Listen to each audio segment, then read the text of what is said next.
What if the pain is too intense to ever get over it? Said Oliver. Welcome to the Self-Belief Chief podcast. You're here with David Holman.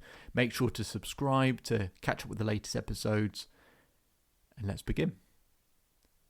So, I was speaking with Oliver, a client of mine, and he said, well, what if the pain I'm going through is just too intense to ever get over it?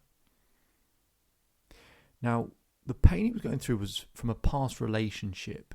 He was in a new relationship, but there was a past relationship where something had happened that he thought and was worried would interfere with his new partner and actually cause that relationship to end as well.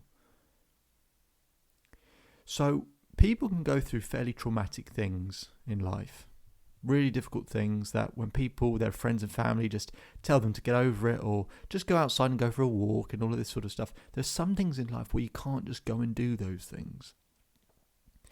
That they completely take over our body, our emotional well-being. We can't function, and we're sort of in a headspace where it's like an out-of-body experience. Maybe you've been there, maybe you are there currently. This is where Oliver was worrying. And there's not just a simple thing, and I don't really believe in positive thinking. I think it's too casual, it's too fluffy, especially for something big and traumatic. So I had to do something. I had to help him see things differently. When he replays the scene, that the sounds change, that the feeling is different. And I said to Oliver the following. Oliver, if you saw a lion 100 yards away, how scared would you be? He said, oh yeah, I would be scared. I said, okay, if you saw a lion 100 yards away and it started running towards you, how would you feel? Oh, I'd feel terrified, Oliver says. I said, okay. If the lion was 10 yards away from you and he started running at you, how would you feel? He said, oh my God, I'd be mortified. And my life would be over. And he starts getting more fearful and more worried about it. Now, why is that? I said, Oliver, the reason why it's scarier is because it's closer in proximity and it therefore looks bigger. And it's therefore bigger in your mind. And that's part of what human emotion is. See, all emotion that you have is contained inside a picture in your mind. Now, there's lots of things that then affect the actual intensity of the pain, that comes with the image. Right? So if the image is really big in your mind, then of course it's more overwhelming, it's more intense, it's more traumatic than if it's really far away and it's smaller. There's also things to do with the colours. Some colours are more intense than others for you. Certain colours do different things to different people. The sounds are different. Right? An intense sound compared to a completely different sound. When the feeling is different. So I did an exercise with Oliver. It took about 45 minutes to do in a subconscious state where I started to shift all of this, that this traumatic image that he has in his head, that it gets smaller and further away.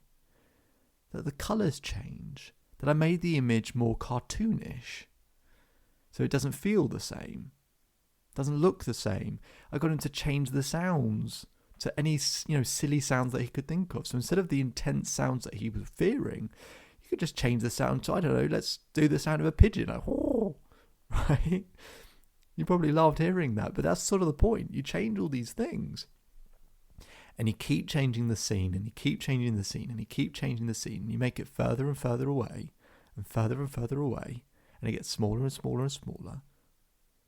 And it starts to feel different. The point isn't about forgetting that it ever happened. Because in some ways, it's a shame to forget about phases of life. You don't have to be happy that they happened, but we can find a meaning for it in terms of not why did it happen, I don't mean that, just a meaning in terms of, right, what can this help me do maybe to help other people? That might be a meaning. So it's not about that he then forgets about it, but the intensity is less, just like with the lion. The pain is less intense, or the fear is less intense when the lion's 100 yards away than 10 yards away. It's different. And that's what we can do with the mental imagery in our mind. So we can start to play with these images and sounds and colours and everything else so that the intensity drops significantly, and therefore gives Oliver that freedom to then operate and enjoy his new relationship. What did he say after we did that exercise for about 45 minutes? He said, David, it feels different. I can't see it the same way. The tension around my neck and shoulders is looser. It's been there for years. He's got a big smile on his face because, yes, maybe he'll never forget that it happened, but it's been changed so much, that memory, that he can't see and feel it the same way anymore. And just to prove why this stuff works, when they do studies on things like eyewitness testimony, they find that our memories of something actually change by a year later after it happens, actually changes by up to 75% from what actually happened. So it's actually not difficult to change these images we have in our head and change the imagery. And I call it scratching. Imagine if you play a record and you scratch the record, it changes the sound. But if you scratch the picture in your mind, it changes how you feel.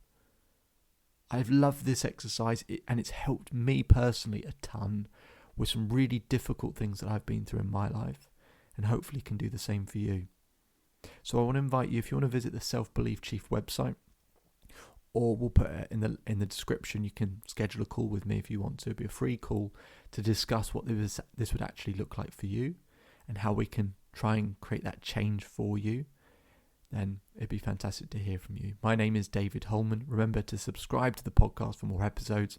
Share your favourite ones. And I'll speak to you again very, very soon.